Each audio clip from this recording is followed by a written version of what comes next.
Joining us to discuss is Arizona Congressman Andy Biggs. Congressman, great to see you here. Thanks for joining us today. I just want to get to the president's latest tweet because it is relevant to our conversation right now, where he tweeted out saying the vice president has the power to reject fraudulently chosen electors, end quote. That's on his Twitter feed right now. It's making some buzz online. What do you anticipate Vice President Mike Pence's role to be during tomorrow's meeting? Well, constitutionally, he's going to open the envelopes and count the electoral votes. He's going to preside over the whole event. And what will happen is when objections are made, my guess is he's going to find that those objections are in order. And if you have a member of the House and a member of the Senate object to those electors being counted, he's going to immediately recess, and we're going to break into separate bodies, the House and the Senate, and we're going to have our debates and then our votes in those separate bodies on whether you seat those electors. Right. Of course, the question is whether or not to count those that have been sent. We also know that several states sent along an alternate slate of electors as well, just in case they would be called on to cast their set of votes. But I want to talk to you about an effort made by Congressman Mo Brooks of Alabama. He tweeted about it saying, quote, "Promises made, promises kept. Today I signed objections to tainted Electoral College vote submissions of Arizona, Georgia, Michigan, Nevada, Pennsylvania, and Wisconsin. Senators, time to sign on too. America must not tolerate voter fraud and election theft that undermines our republic."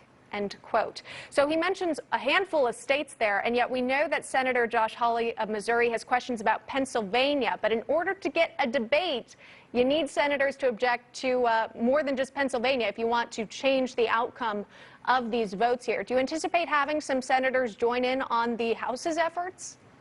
Yes, I do. We've been working with senators, and we're showing them our evidence and our arguments. And I feel very certain that if you don't get all six, you're going to get a majority of those 6 states are going to be debated, including Arizona. I believe Arizona, we have a senator or 2 or more that are going to join us in the objection, and we're going to have that debate in Arizona, both on the constitutionality issues that exist, as well as the improprieties that have been alleged in Arizona. So I think we're going to get that opportunity in Arizona. I would anticipate Georgia. I would anticipate Pennsylvania. I hope that we get them all. But that's up to the senators because they have to agree and make those objections.